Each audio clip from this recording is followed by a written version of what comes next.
vem serenando o ambiente, encontrando a paz, a harmonia. Estamos iniciando mais um ano de trabalho, de atividades. Casa nunca para.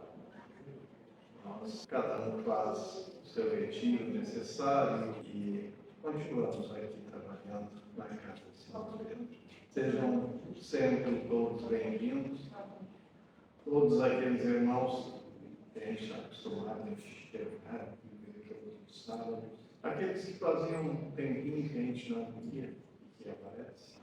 Então, os trabalhos sempre continuam. E aqueles que vêm pela primeira vez, sintam-se abraçados pelos amigos do plano espiritual, com as boas energias da casa de Simão Pedro. Todas as atividades da nossa casa, iniciamos com uma prece. Aquela prece que nos diz ao alto, a prece que faz abrir os corações em harmonia e paz, e que possamos assim, pedindo ao Divino Mestre Jesus, que possa se fazer presente através dos bons amigos espirituais, dirigentes da casa de Simão Pedro, trazendo as energias, nos dando a condição de assimilar todo o ensinamento que o Divino Mestre Jesus nos envia, e que essa oportunidade possa ser aproveitada por todos nós. Com a permissão do alto, declaramos aberto os trabalhos desse fim de tarde na casa de Simão Pedro.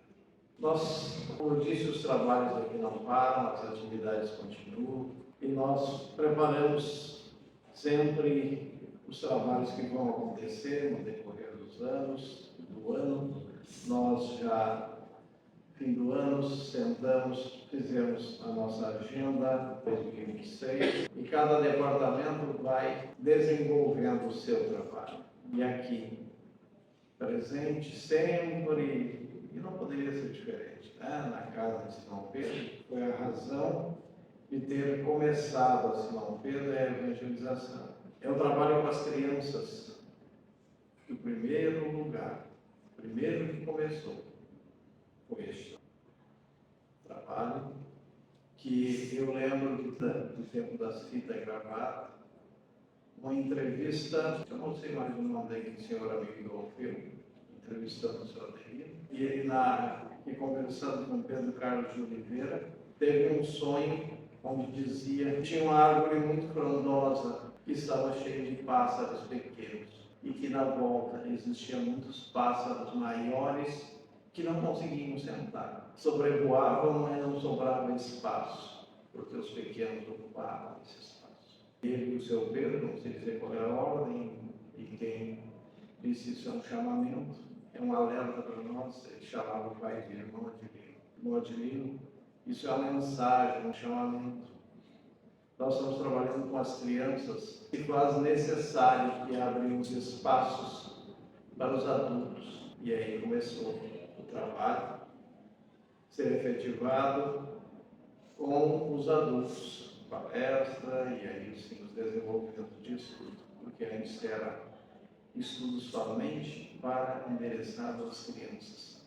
Esse foi o motivo principal da casa de Simão Pedro, foi os pequeninos, por aí.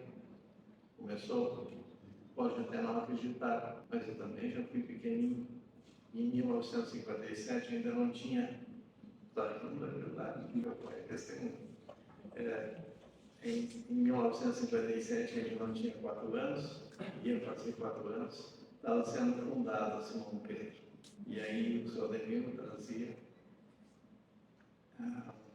uma bagagem já, e toda aquela vontade de realização, porque iniciou lá na Paulo de Tarso, na Vila Ipiranga, na Sociedade Paulo de Tarso, conhecer a doutrina espírita e começar a estudar lá, se preparando. O seu Carlos Pucci e a esposa Dona Elvira, que ele era o presidente, seu Carlos.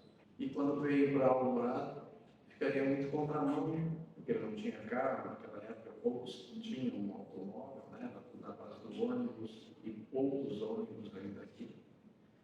Então, resolveu a fundar a Sociedade Espírita Simão Pedro. Olha, nada se faz sozinho, se faz com a equipe, mas ele liderou. Imagina hoje um jovem com menos de 30 anos, 29 anos, colocar isso valendo um não na sociedade. Vai ter crédito? Não vai ter?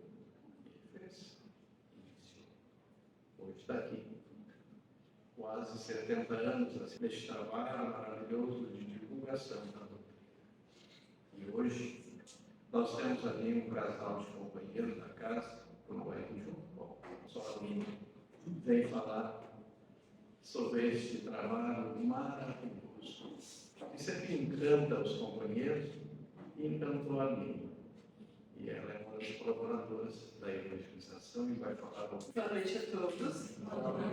Eu sou a Aline, eu faço parte da evangelização do terceiro ciclo de infância. E estou aqui hoje para convidar vocês para que vocês tragam suas crianças, seus jovens, para a nossa evangelização infanto-juvenil. A nossa evangelização, ela se inicia a partir dos 3 anos de idade, então, e vai até os 21. E a importância, gente, da evangelização para as nossas crianças já desde pequenininhos, é que já de pequenininhos a gente consegue ter uma mudança no comportamento, no pensamento, para que essas crianças, no futuro adultos, né, sejam pessoas de bem, né, para que sigam os estudos depois do término da evangelização, que continuem nossos estudos, assim como a grande maioria que está aqui em casa, terça-feira, né?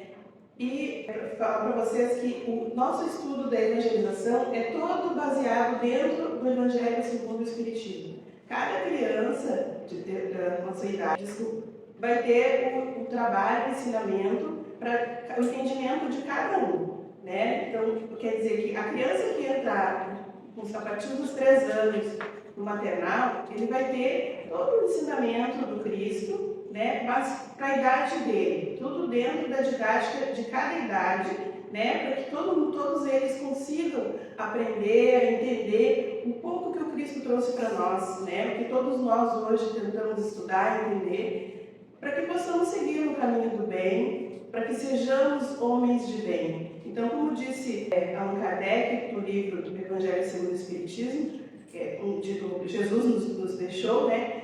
Deixar vir as minhas criancinhas. Então, tragam suas crianças. É muito importante que as crianças tenham já a base do Cristo, já desde muito jovens. E assim como vocês podem trazer os filhos de vocês podem trazer os afilhados, sobrinhos, os filhos de qualquer criança que queira vir, que vocês possam trazer, convide, tragam-os para a evangelização, porque é importante que todos nós, desde pequenos, possamos ter uma base dos ensinamentos do Cristo.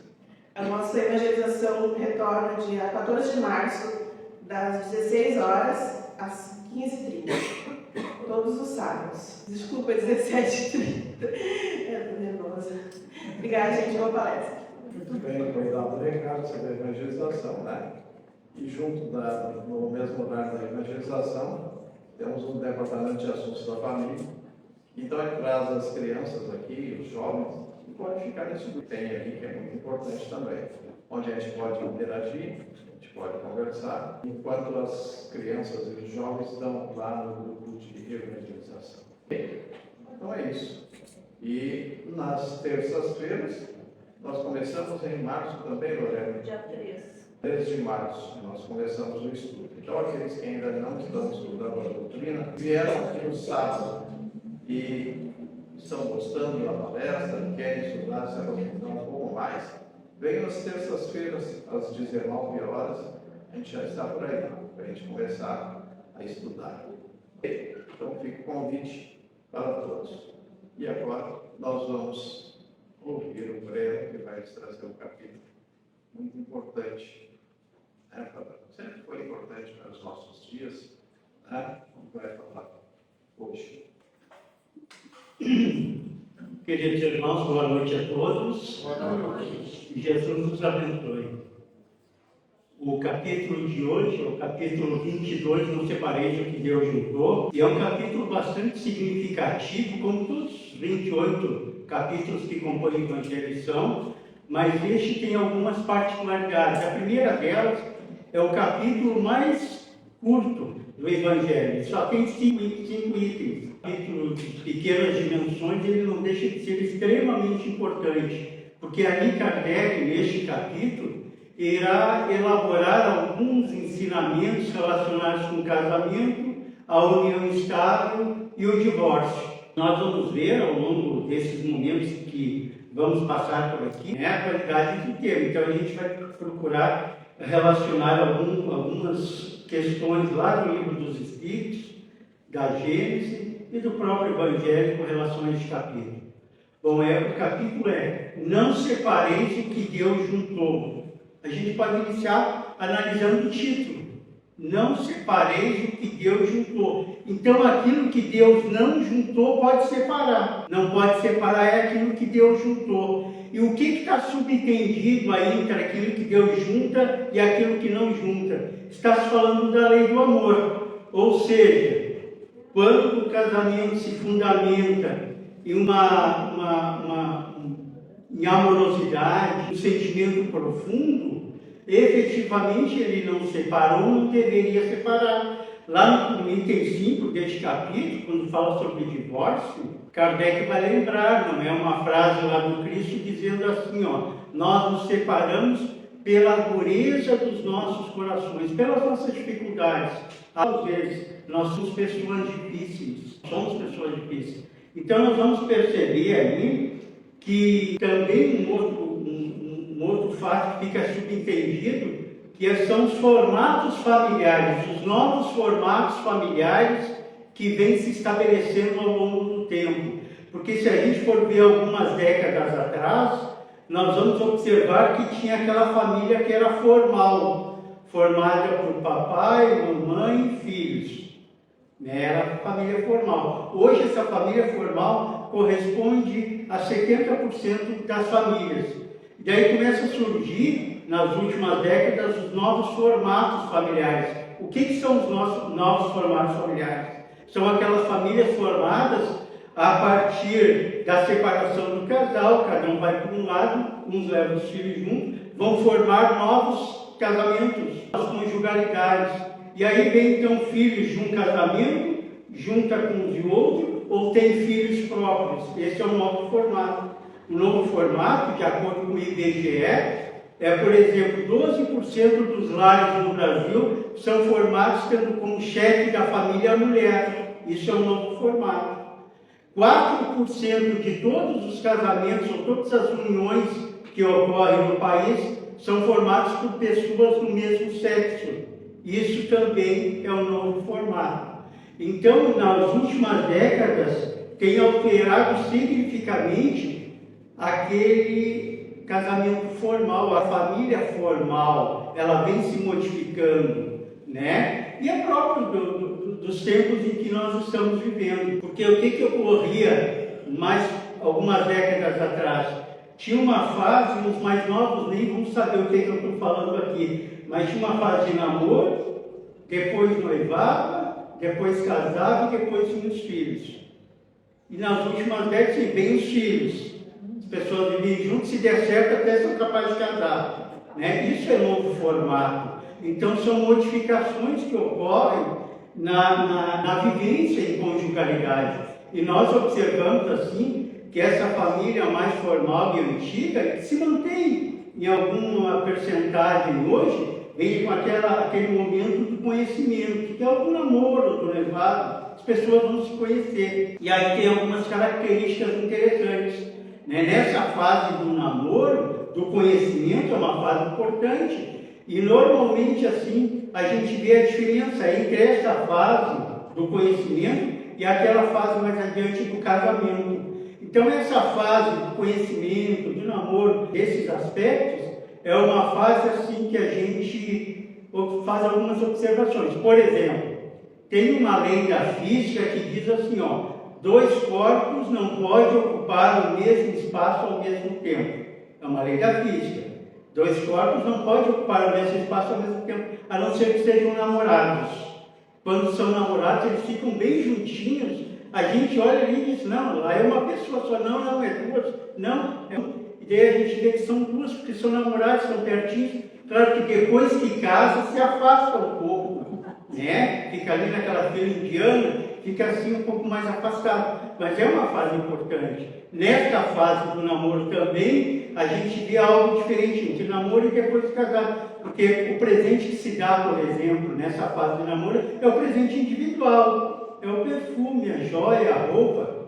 Depois que casa, o presente se torna coletivo. É o edredom de casal, o forno de micro-ondas, né? Panela. Então a gente vê que muda um pouco esses aspectos. E nós vamos mudando de acordo com a sociedade. A sociedade altera as situações. E nós vamos ver assim, alguns exemplos que são importantes. Por exemplo, aquele casal que nasce uma filha lá no casal, né? Eles têm uma filhinha, e eles tratam aquela filha como uma princesa, né? Dão aquela roupinha linda, aquele cuidado, vão chamando de princesa. Quando ela se torna naquela idade de namorar, se ela é uma princesa, ela vai querer namorar quem? Um príncipe, né? E qual é a qualidade que ele deve ter? No mínimo tem que ser bonito, né? Tem que ser fiel, tem que ser amoroso, tem que ser atencioso. Se for rico, melhor. Se for espírita, então, nem se fala, né? E eu não sei, eu moro em Porto Alegre, eu não sei como é que vocês estão aqui para esse tipo de pessoa. Lá em Porto Alegre parece que não tem. Não sei se aqui tem com essas qualidades. Porque o que ocorre? Daí a pessoa acaba, ela que é uma princesa, acaba casando com uma pessoa comum, como qualquer um de nós. Porque nós lembramos que nós estamos num mundo que é de provas e expiações. Se esse mundo de provas e expiações, as pessoas têm essas dificuldades que todos nós temos. Nenhum de nós é perfeito. Então nós vamos casar com alguém que efetivamente tem dificuldades. E aí a gente vê a diferenciação, então, entre aquele período que antecede o casamento e o casamento propriamente dito. Porque naquele período anterior, no namoro, no noivado, o que a gente faz? A gente faz um marketing positivo, lembram? A gente só mostra para o outro o nosso lado bom. O outro lado a gente deixa para mostrar depois que casa, né? E quando a gente casa é aquela alegria, aquela felicidade imensa, dura aí uns 10, 15 dias, mas a gente fica bem feliz. E vai indo o casamento, né? A gente encontrou aquele que a gente tinha necessidade de encontrar. É importante lembrar isso. Somos 8 bilhões de pessoas aqui na Terra. A gente só tem que escolher uma pessoa, porque chegou o progresso, né? Nós deixamos aquele mundo primitivo, hoje a gente só tem que, desses 8 bilhões, só tem que encontrar uma. E às vezes a gente encontra aquela uma que normalmente a gente necessita é daquela. Não é por acaso, não é por sorte nem azar. Não, a gente encontra a pessoa que a gente necessita encontrar. E a gente observa, na questão 695 de O Livro dos Espíritos, Kardec vai abordar uma questão interessante sobre o casamento.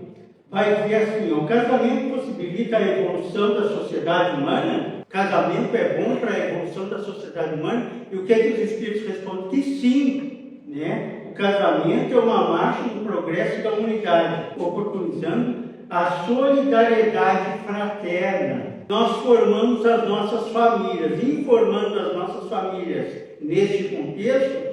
Essa família tem uma grande função, vai dizer o Espírito Camilo no livro Desafios da Vida Familiar, através da mediunidade Raul Teixeira, né? A família, diz Camilo, é o grande processo pedagógico criado por Deus para que a gente possa aprender a amar. É aí que a gente vai aprender a amar, para depois ir para fora do ambiente familiar. Então, por isso da necessidade de formação da família, né? E essa família, este casamento que inicia na formação da família, ela vem lá dos mundos primitivos.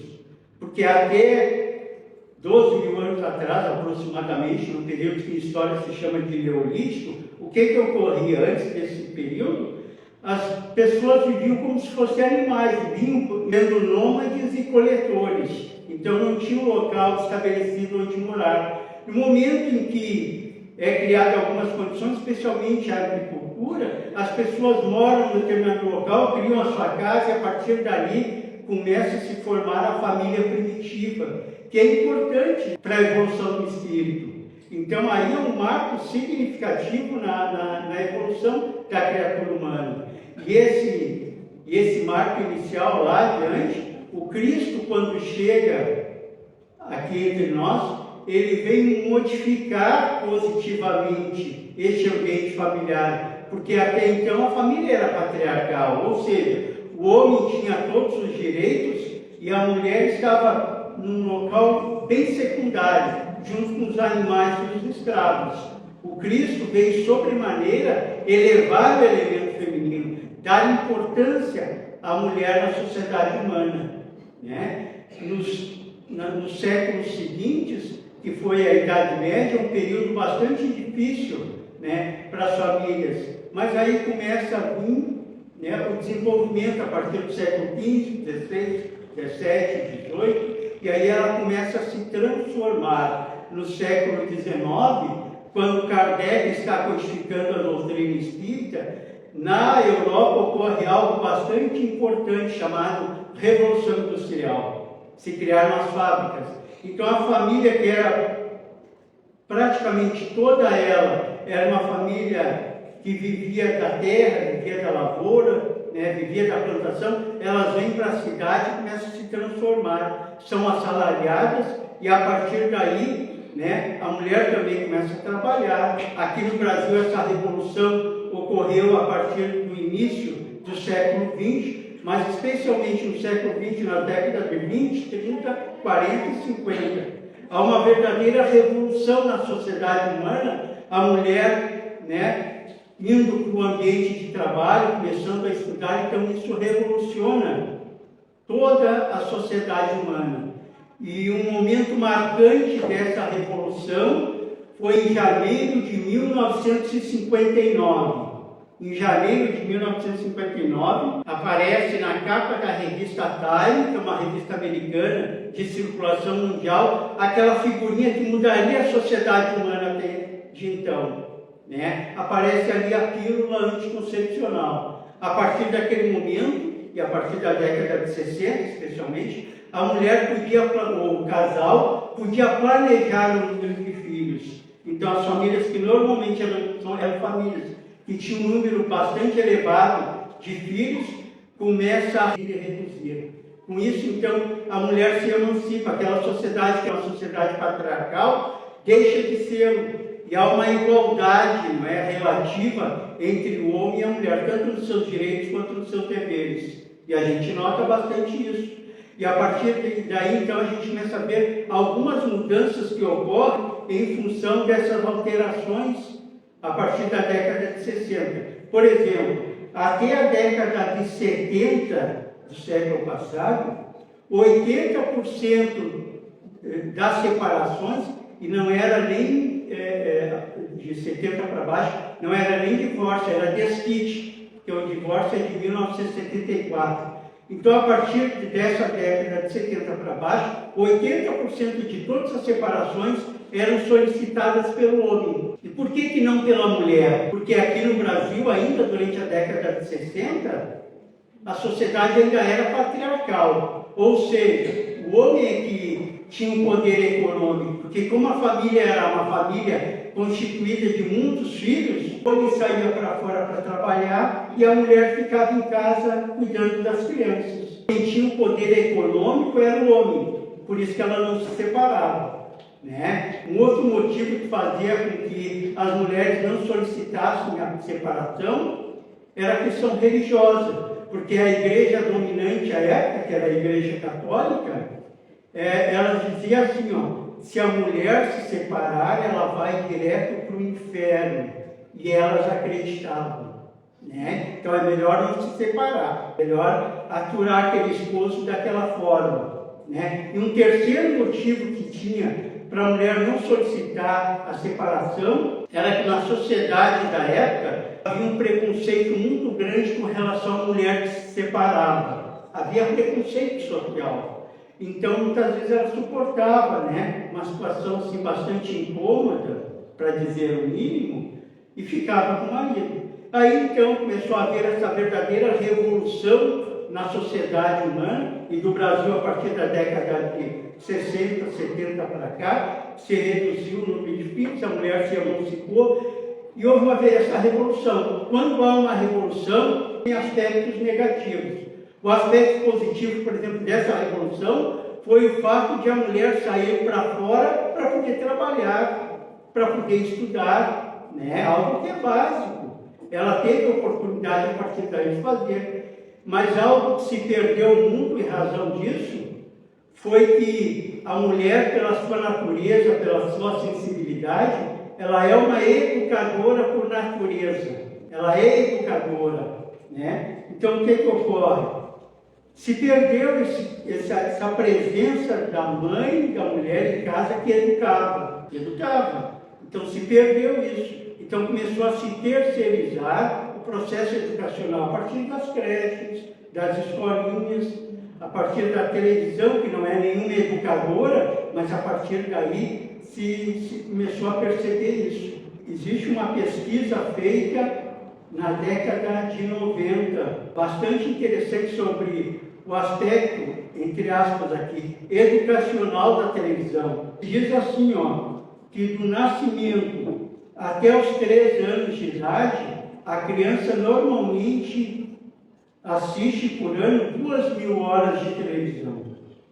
Do nascimento até os 5 anos de idade, é em torno de 5.000 horas de televisão. E o que a criança assiste lá? Nós sabemos da qualidade da nossa televisão, ou da falta de qualidade. Então ela assiste a propaganda, ela assiste violência, ela assiste novelas, ela assiste, por óbvio, desenho, né? Mas ela assiste também coisas de violência extraordinárias, tudo chegando ali. E aí a gente observa, né, as modificações que ocorrem em função disso. Na escola, por exemplo, a criança, ela vai, como nós adultos, em sua grande maioria, ela vai tendo menos paciência, ela vai sendo mais estressada, né? Exatamente por esses conteúdos todos que nos chegam. Então é um estresse muito grande. E aí a gente observa algumas questões importantes. Por exemplo, muitas pessoas que dizem que criança não gosta de escola. E criança adora escola, né? Ela não gosta da aula. Porque no início do século XX foi feita uma pesquisa por um grupo de psicólogos para ver qual era o momento, qual o tempo que a criança ficava em atenção. Qual era o tempo que ela ficava em atenção na aula, por exemplo. Daí se chegou à conclusão que a criança tinha em torno de 55, 60 minutos que ela prestava atenção. E daí, com esse estresse, com essa dinâmica da vida, foi diminuindo esse momento de atenção. E essa pesquisa foi feita por um grupo de psicólogos no início do século XX. Então, era 55 minutos aproximadamente, 60, de atenção. E daí agora, no início do ano 2000, foi feita a mesma pesquisa, para ver qual era o grau de atenção da criança. E vocês sabem que conclusão chegaram? A criança tem 6 minutos de atenção. Ela consegue ficar 6 minutos atento. E aí a gente vê a grande dificuldade da aula, não da escola. Porque criança gosta de escola. É só a gente, um dia de manhã, em qualquer escola, ver eles correndo, pular alegre. Eles gostam de escola, eles não gostam da aula. Né? Chega o recreio, tem que colocar alguém para cuidar deles, porque senão eles se matam lá. Né? Então tem que colocar alguém para cuidar. Mas a aula, como é 6 minutos de atenção que a criança tem, o professor começa a colocar no quadro aquelas coisas interessantíssimas, né? Os afluentes da margem direita e esquerda do Amazonas, o adjetivo simples e o composto, né? O estudo das mitocôndrias, né? O estudo da trajetória da bala do canhão na física. As crianças adoram isso, né? Daí passa 6 minutos, elas perdem a atenção, e aí sair elas não podem, elas saem mentalmente, não podem. Aliás, aqui na Terra tem algumas portas que foram criadas para não se abrir, e outras para não se entrar, então para outros santos locais. Então a gente observa que a criança daí tem uma fuga mental, e ela perde toda a condição de observar a aula, de ter um interesse. Um outro aspecto que a gente vê é que a literatura espírita, especialmente Joana de Ângeles, Emmanuel André Luiz nos coloca assim sobre casamento. Eles nos colocam que didaticamente a gente pode dividir os casamentos em 5 grupos. Vamos ver se a gente se identifica com o nosso aí. 5 grupos de casamento, a espiritualidade diz que existe. O primeiro tipo desse casamento, a gente chama de casamento transcendental, que é um casamento raríssimo de ocorrer aqui na Terra. São aqueles casais que planejam na espiritualidade vir aqui e promover esse tipo de casamento que é transcendental, e eles têm grande missão, casamentos raríssimos. Por exemplo, Allan Kardec e Amélie Boudet vieram juntos para codificar a doutrina espírita. Ou então de Gandhi e Lana, que vieram para libertar 800 milhões lá de indianos e paquistaneses. Então esses casamentos são raríssimos de ocorrer aqui na Terra. Existe um segundo grupo chamado de casamentos afins. Os casamentos afins, esse a gente vê com mais frequência aqui na Terra. É aquele casamento bonito, aquele casal que se dá tão bem, que a gente tem uma certa invejazinha espírita, que a gente olha aqui e diz, olha como é que eles se dão tão bem assim. Por que o meu não é igual? Porque lá estão 2 almas, né, mais elevadas, que têm como objetivo trazer esse tipo de conjugalidade aqui na Terra, justamente para mostrar essa coisa bonita que é desse casamento afim. Terceiro tipo, que é o casamento sacrificial, já está quase chegando no nosso. Esse casamento sacrificial é aquele em que os cônjuges, um deles é bem mais elevado espiritualmente do que o outro. Então é como se fosse um processo educacional. Aquele mais elevado vem para, entre aspas, carregar o outro, levar o outro está ficando para trás, então ele ou ela vem para elevar. Então é um casamento muito difícil, porque aquele que ele é mais elevado, ele faz tudo pelaquela família, e parece que por mais que ele faça, não é o suficiente para levar adiante aquela família, porque aquele que está ficando para trás é um espírito complicado, um espírito deficitário, com grandes dificuldades. E daí aquele que está na frente vai levando aquela família e levando aquele. E quando eu falo de casamento sacrificial, eu sei bem do que eu estou falando, porque lá na minha família de origem, né, foi esse tipo de interação. A minha mãe, um espírito bem mais elevado que meu pai, que era um espírito, né, com grandes dificuldades, né, e ela que levava a família. Né? E eu lembro até de um fato que ocorreu lá quando nós éramos crianças, estavam todos nós lá, o pai deitado no sofá, olhando para o horizonte, né? E daí ela disse assim, eu já estou cansado, né? Já estou cansado, é muita coisa, enfim, ela estava com uma certa reclamação. Passou uma semana, ele está lá e ele diz assim, meu pai chamava minha mãe e disse, eu estive pensando que eu acho que na outra vida eu vou aceitar o teu marido de novo.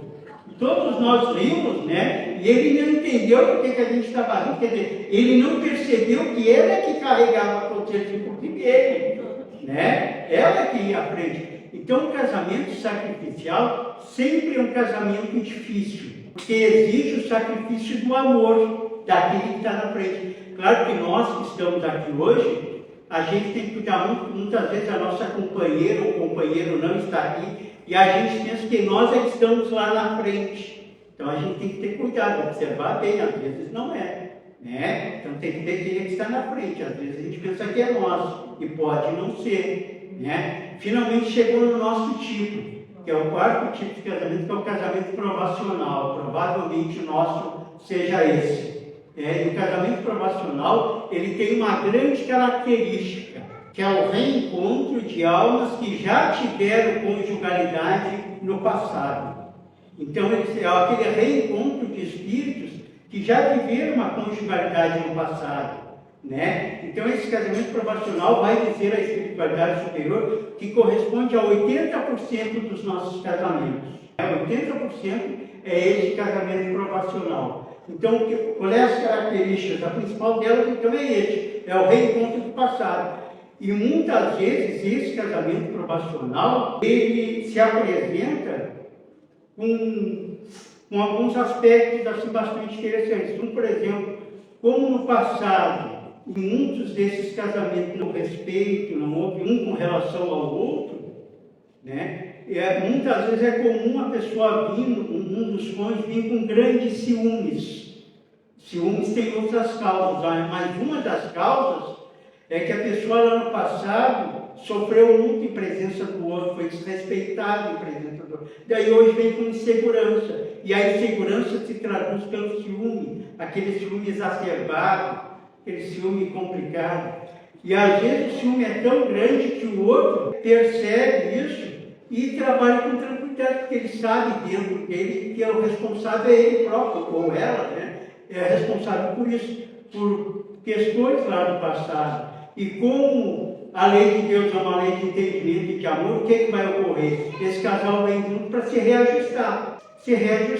E às vezes é difícil o reajuste, especialmente quando esse casal faz mais jovem, quando vai chegando numa certa idade, as coisas começam a se harmonizar, ficam mais tranquilos e daí superam todas as dificuldades que vêm do passado. Nesse casamento provacional também é muito comum reencarnar na forma de filho o ex ou a ex do passado, né? Aquele que teve um amor, o pai de hoje ou a mãe, teve um amor passional lá no passado, daí hoje vem na forma de filho, né? Por isso que a gente vê naqueles estudos os complexos de Édipo, que é o amor do filho pela mãe, ou os complexos de Electra, da filha com relação ao pai, muitas vezes vem lá do passado.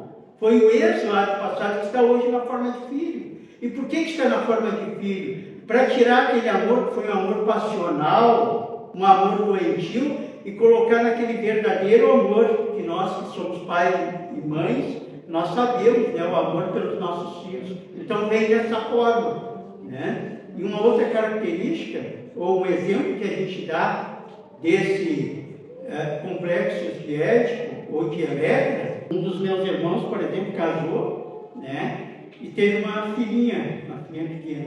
E quando ela tinha 5, 6 anos, era muito comum ela querer tomar o lugar da mãe. Eles iam sair de carro, por exemplo, ela corria e sentava na frente no lugar da esposa, né? E a minha cunhada, que sabe isso e conhece, ela já ia dizendo para trás. Nessa encarnação a esposa sou eu, pode ir para trás, né? Então colocava as coisas nos seus lugares, né? E aí a gente vê o quinto tipo de casamento, né? No dizer da espiritualidade superior, que é o casamento acidental. O casamento acidental ocorre com alguma frequência, especialmente hoje na sociedade contemporânea, porque as pessoas têm pressa.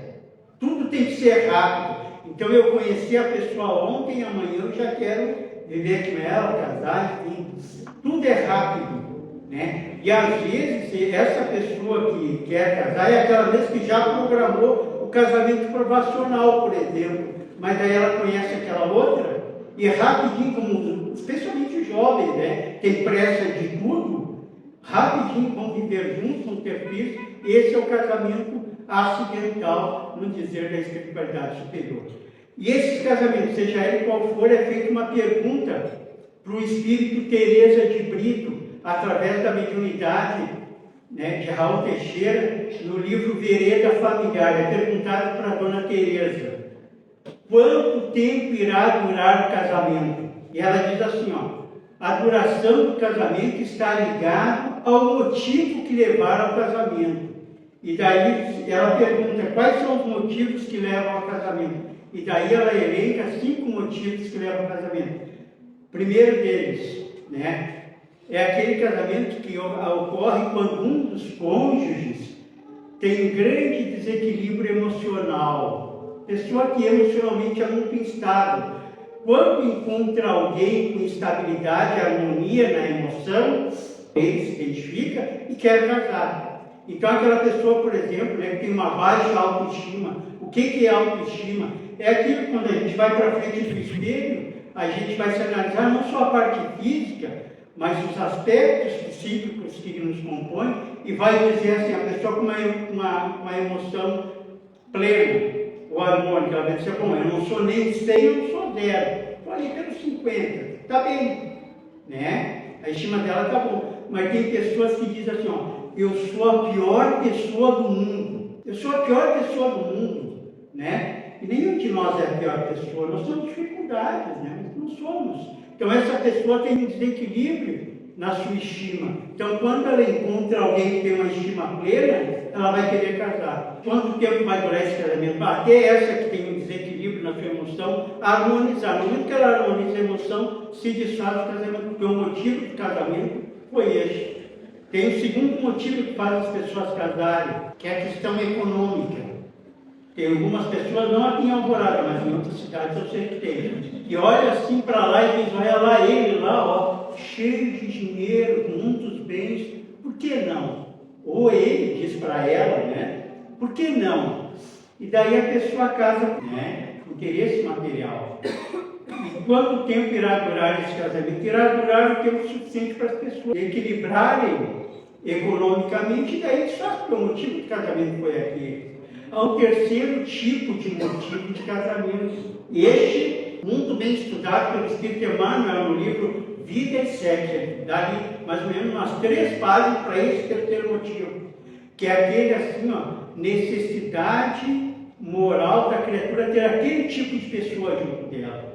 Então tem assim o caso daquela moça, por exemplo, que tinha um pai extremamente enérgico e severo. Ela não suportava aquele pai. Ele era durão, enérgico, severo. Ela não suportava, porque ela pensava assim, ó, né? O primeiro rapaz que eu conheci, eu vou sair de casa porque eu não suporto o pai desse modo, né? Mas ela tem, vai dizer no Espírito Emmanuel, que ela tem necessidade de ter junto dela esse tipo de pessoa. Daí ela conhece o rapaz, né? Tem aquela fase que eu falei há pouco do namoro e do noivado, que a pessoa não se conhece muito bem, vai se conhecer quando casa. Ela casa com o rapaz e quando casa, quando vai viver junto, ela começa a reconhecer que ele emocionalmente é muito igual ao pai delas.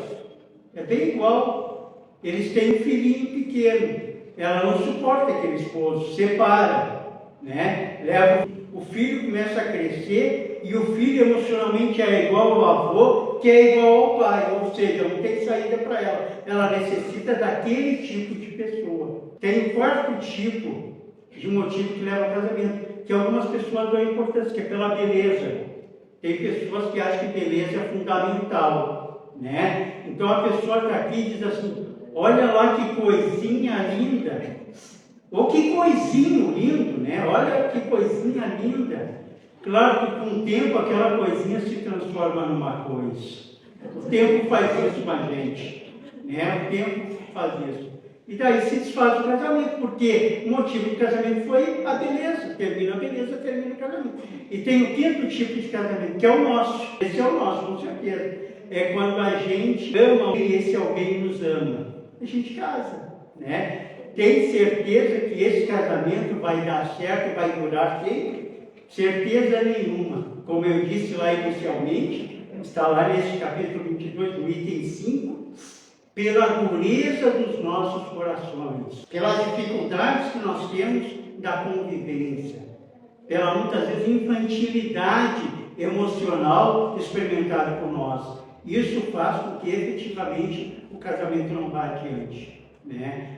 Joana de Ângeles vai nos dizer através da mediunidade de Edivaldo Pereira Franco, né, que o casamento ou a conjugalidade é a grande oportunidade que Deus nos dá para que a gente possa progredir. Quer dizer que sem casamento não há progresso. Não há progresso. Muitos de nós vêm na reencarnação para ficar sozinhos mesmo, para desenvolver outras tarefas. Mas, de modo geral, para nós, assim, de modo geral, a família e o casamento são muito significativos para o nosso processo evolutivo. Muita paz a todos. Boa noite a todos.